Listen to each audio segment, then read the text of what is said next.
Every righteous deed falls under the word bir. Framework of Tazkiyah is based on three major strategies. Tawbah and istighfar, this is the elimination process where if any harm makes its way to the heart, then we get rid of it by means of tawbah and istighfar. Iman with Ahl Sunnah is made of these four components.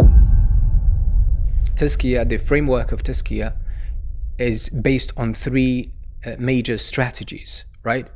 The overall grand strategy of Tazkiyah, which Tazkiyah itself is a strategy. It has three main components: the nutrition, the feeding, the growth. This is where growth comes from, right? And then we have the prevention or the protection element. And then we have the elimination or the getting rid of harmful elements. And they correspond to the words that we know in Islam.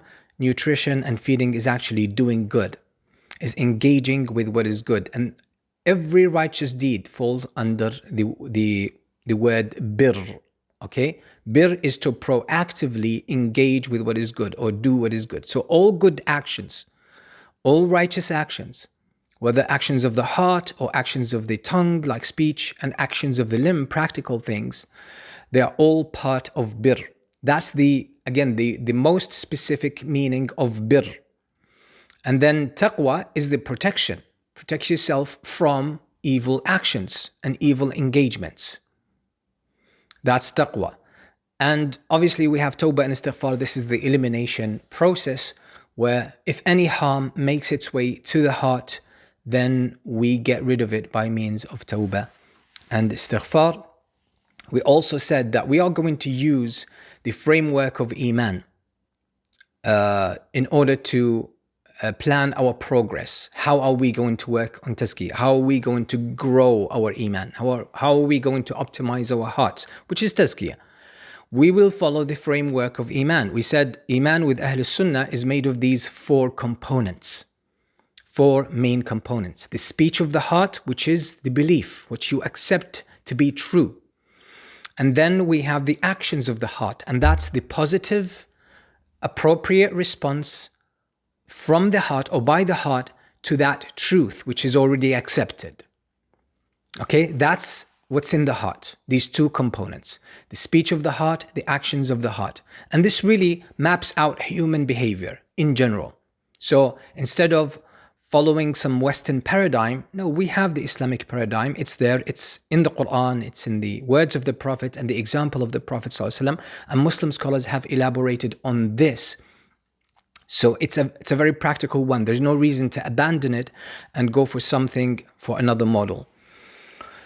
And then the third element is speech, and that's speech of the tongue, meaning your words, what you say is really a reflection of what's in your heart. It's a reflection of the speech and the actions of your heart.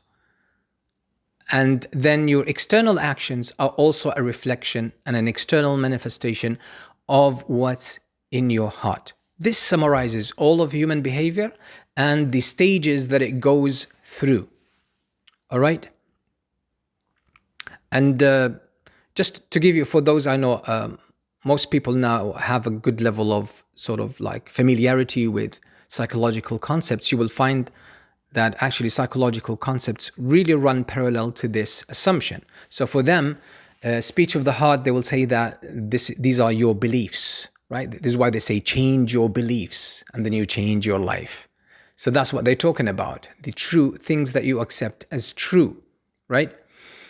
So that's speech of the heart. These are your beliefs, your assumptions. And then the actions of the heart, mostly that's referred to as the motivational aspect and the emotional aspect of your experience, okay? That's what they refer to. Mainly they focus with behavior on motivation. Motivation is actually niyyah. In Islamic vocabulary is niyyah, it's intention, right? It's the drive or the desire. So these are the actions of the heart. And then obviously you have behavior, which is speech and external action, behavior. So pretty much, we're talking about the same structure, but again, this is rooted in the Islamic vocabulary and the Islamic framework. So it takes you down a different route.